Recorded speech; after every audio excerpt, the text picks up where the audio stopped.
I moved house 2 weeks ago and it wasn't the stress-free experience that I think I was expecting.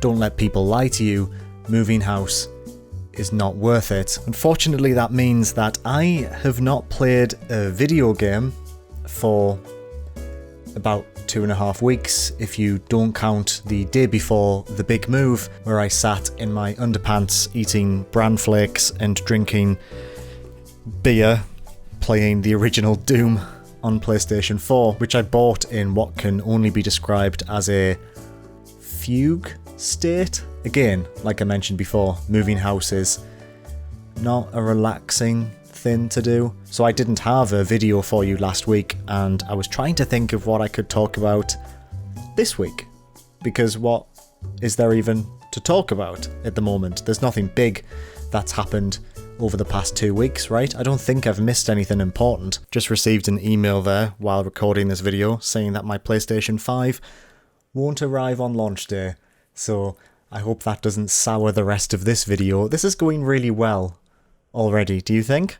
I don't know where to look. I keep looking at myself on my new camera, not the lens. This is... Liam, why are you doing this? Anyway, I didn't know what to talk about this week, and the new console launches made me think about console launches of the past, and I thought, hey, you know what? Maybe I'll test out my new camera.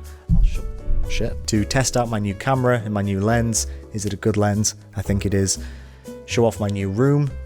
This is my new office space. I'm going to build a set behind me. For the time being, it's just a mess. And also tell some stories about some notable console launches from my past, because the new consoles, they got me feeling nostalgic for a time where you could leave the house and buy a console and not have to rely on Yodel, who can't satisfy launch day orders apparently. So the first and perhaps most notable console launch that comes to mind anyway was the launch of the Nintendo Wii in, I've done no prep for this video, 2006. Yes, it was December 2006, I think. Yes, December 8th, 2006, 14 years ago, Jesus Christ. I'd saved up for the Nintendo Wii for about a year. I mean, in 2006, I was 14. I wasn't that old. I had saved up for a next-gen console. I didn't know which one I was going to buy, and for some reason, I decided to buy a Nintendo Wii over an Xbox 360, which was a bit of an odd choice for a 14-year-old to do at the time, because everyone at school was playing Gears of War and Halo 3. Did Halo 3 come out in 2006? But everyone was like playing online together, and they were playing, you know, games that were more suitable for 14-year-olds, and here was me being like, well, I really want to play that new Zelda, so I guess I'll buy the Wii. I pre-ordered it from Game, and Game weren't doing a midnight launch at the time, so I had to go down before school. I got my mum to drive us to my local Game before school, and we queued up for about 2 hours before Game even opened. I don't know why I made her wait outside of Game for 2 hours before it even opened. We didn't need to do that.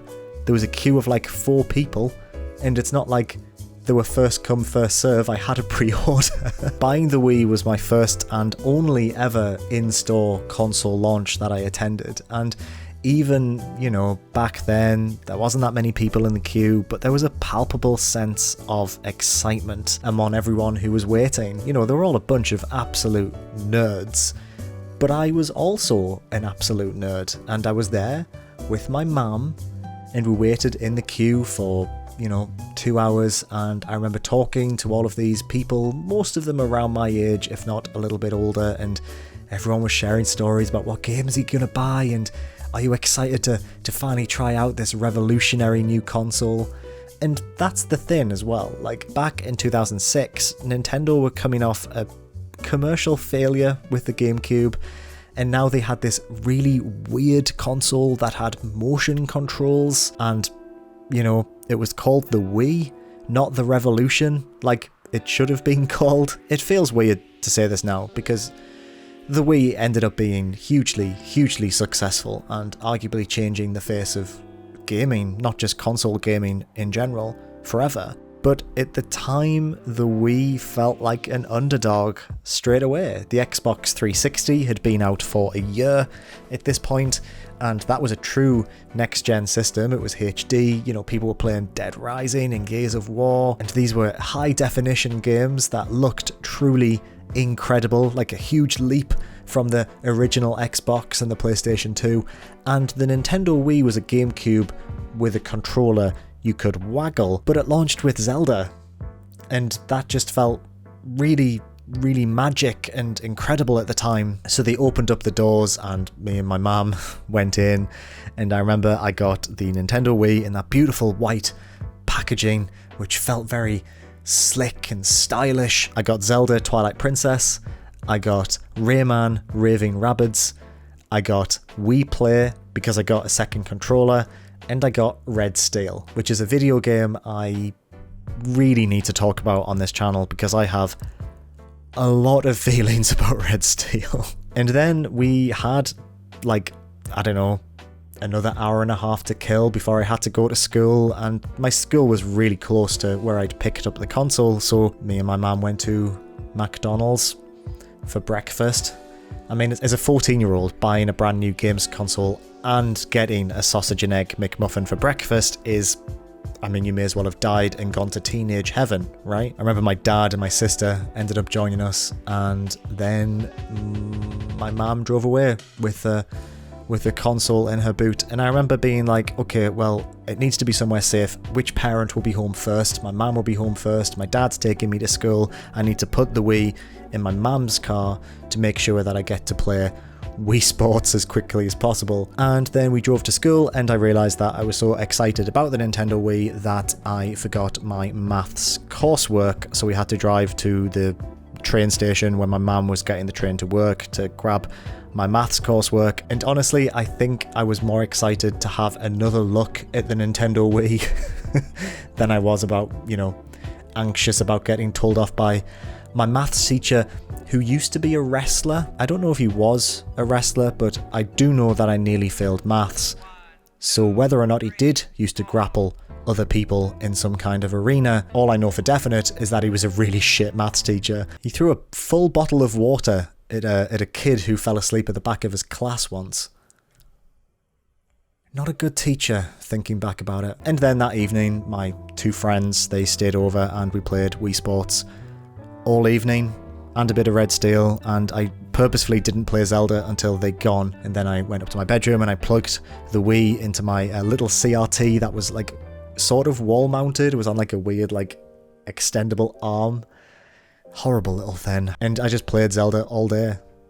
And that was probably the last time I was truly happy. No, I'm kidding. That was probably the most exciting console launch I've ever had. Ever.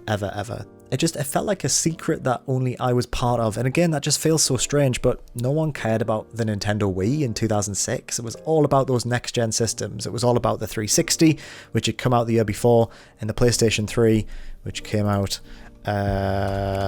March 2016. No, discontinued. March 2007. Wow. Yeah, I didn't get my PS3 until maybe 2008, but the Wii was just so exciting to me. And the only other console launch that comes to mind was the PlayStation 4. I've always been a PlayStation fan. I'm not just saying that because I'm involved with Push Square, which you should subscribe to, but the PS3 was my 7th generation console of choice, and when the PlayStation 4 was announced, obviously it pre-release knocked the Xbox One out of the park. The PlayStation 4 came out in 2013, which was the year I left uni and the year I started my first job. I moved to Manchester with a friend. We were living in a really nice apartment in the centre of the city that we could not really afford. I was getting the train to the town outside of Manchester where I actually worked. Why I lived in Manchester, I don't know. I was young, I thought it was cool. I had no money at all. I was skint. I pre-ordered the PlayStation 4 from Amazon and they didn't take a payment until it was dispatched. So I pre-ordered it 2 months before it came out, whenever the pre-orders opened for the PlayStation 4. And I did not know how I was going to afford this console. So I desperately tried to find freelance work for a month and I couldn't find anything. And then I got a piece of freelance for a a dog biscuit company, about 2 weeks before I knew Amazon were going to dispatch the console. And I was coming home from work at like 7, 8 o'clock every night, and I was just desperately trying to build an e-commerce website, bearing in mind I had never made an e-commerce website before in my entire life. So I was desperately trying to make something that would work and also was of a good enough quality that they wouldn't want any changes, that I could just launch the site in a really bare bones condition and I would get enough money to pay for a PlayStation 4. And then I guess my idea was that after that, I would then enhance the website to a point where it was so bad. Like, I don't do this now. I still do freelance web work from time to time, and I wouldn't do that now, put it that way. But I was a desperate man. I was a desperate man. Thankfully, I got the cash, and the client was really happy. They kept that website for years, and they required very little changes, which I mean, there was a lot wrong with that website, but they seemed to like it, so it was fine. I got the cash, I think, the day before Amazon took the payment out. And for some reason, I got my PlayStation 4 delivered to my parents. I must have been coming back up north to see them, so I had to go to work during the day and then I had to get a train back up to Newcastle, which is like 3-4 hours from Manchester. So that was an excruciating day of waiting to see whether it had been delivered. My parents weren't home. I hadn't planned this right at all. Thankfully, it seemed to arrive in like the 5 minutes when my mum had come home at lunchtime. Again, my mum is always involved in console launches in my life for some reason. She took me to get my Nintendo DS as well, because she took me for a cheese toasty afterwards at a cafe, which is, what a good mum. Mum, you're not watching this, but you're a good mum.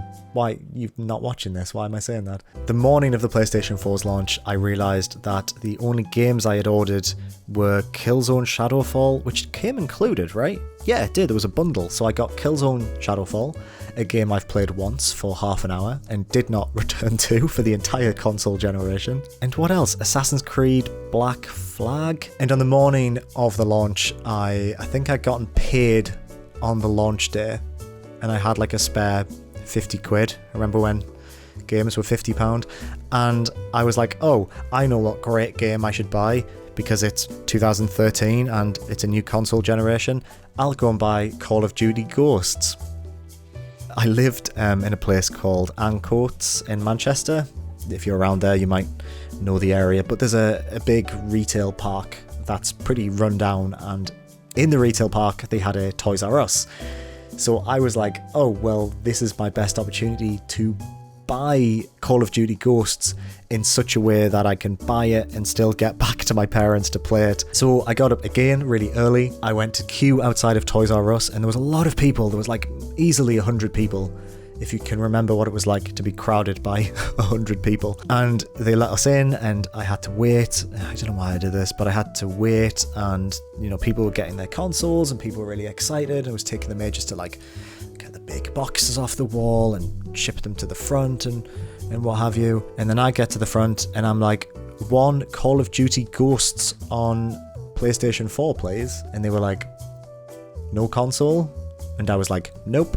Just a nice fresh copy of Call of Duty Ghosts with nothing to play it on, please. So I went to work, I got the train back to my parents, the PlayStation 4 arrived, and that evening I think I just played Resogun all night. I think I played Resogun and War Thunder. So a PlayStation Plus game and a free-to-play game. I don't think I put a single disc in that console to show off the revolutionary prowess of the PlayStation 4. I was like, yeah, War Thunder.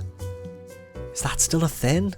Is War Thunder still a thing? So the PlayStation 5 comes out in the UK tomorrow. I know you won't see this until Sunday. And I've just really been thinking about that kind of sense of excitement that comes with next-gen systems. And honestly, I really feel it with the PlayStation 5. I didn't know whether I would, but I'm really, really excited for tomorrow's launch. If it arrives, I mean, I have just received that email that is basically telling me that it won't. So thank you, game, for that. But I feel like the jump from PlayStation 3 to PlayStation 4 wasn't that grand, but this time it feels different. I don't know what it is. Maybe it's the year we've had. Maybe it's just trying to cling on to some kind of excitement because there's so little of that going around at the moment. But I'm really excited for tomorrow. I'm excited to play Spider-Man and Sackboy and Bugsnax. I'm just looking forward to getting my hands on the DualSense and playing Astro's Playroom. And it's been nice seeing America get the PlayStation 5 last week, and the UK and everywhere else get the Series X last week as well. There's just like a real palpable sense that these consoles are making people really happy. There's like this real sense of joy and excitement that I just can't really remember from the last console launch. Maybe that's because I just started work, maybe that's because there was just a load more on my mind back in 2013. Not that there's not a lot on my mind now, but do you know what I mean? Like, surely everyone feels like this, right? There's simultaneously a lot on my mind and head empty, thoughts are slippery. I got a smooth brain. So thank you for listening to me talk about console launches that I have gone and done a memory of. If you enjoyed this, let me know. I mean, there's definitely scope for doing more videos like this because I have a nice setup now, a bigger desk, a nice camera mount, this light, it's a good light, and this lamp, it's a good lamp, and this microphone. What am I doing? So let me know if you like it, and please leave a comment telling me about your favourite console launches. Tell me your stories, tell me what it felt like, tell me what you're excited for, and are you excited for the PlayStation 5 launch and the Series X launch, which was last week, and also the PlayStation 5 launch would have been a few days before this video, but you can't go to a shop to get it. What am I talking about? And if you enjoyed this video, give it a like and subscribe to 7 out of 10 if you want to do that too. Thank you for watching. That's it. I just made a video. I'll take this as a win. Bye.